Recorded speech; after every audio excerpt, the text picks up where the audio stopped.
এই দুনিয়ার জীবনটা ধোঁকা, একটা ছোট্ট জীবন, পুরা ধোঁকা, কিচ্ছু নাই এর মধ্যে। আমার কথা শোনেন, এই দুনিয়ার জীবনে কিছুই নাই।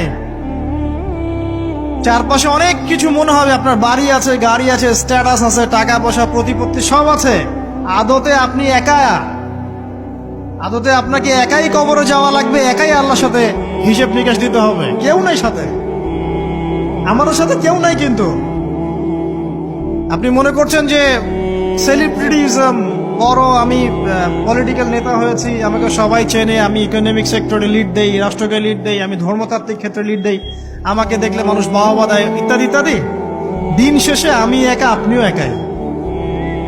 আমাকেও একাই যেতে হবে, আপনাকেও একাই যেতে হবে। এগুলো সব চারপাশের খালি অন্ধ মোহ, আর কিছু না। এই মোহের মধ্যে ঢুকে পড়বেন না, আল্লাহ পাক তৌফিক এনায়েত করুন। নবী সাল্লাল্লাহু আলাইহি ওয়াসাল্লাম বারবার বলতেন, আল্লাহুম্মা ইন্নী আউযু বিকা মিন ফিতনাতিদ দুনিয়া, বলতেন না?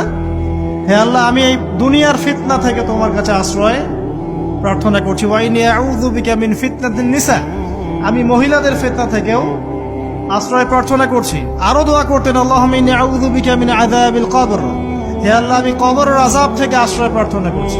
ওয়া আযাবি জাহান্নাম, জাহান্নামের আযাব থেকে আশ্রয় প্রার্থনা করছি। ওয়া মিন ফিতনাতিল মাহইয়া ওয়াল মামাত, জীবন মৃত্যুর ফিতনা থেকে আশ্রয় প্রার্থনা করছি। ওয়া মিন শাররি ফিতনাতিল মাসিহিদ দাজ্জাল, এবং দাজ্জালের ফিতনা থেকে আশ্রয় প্রার্থনা করছি।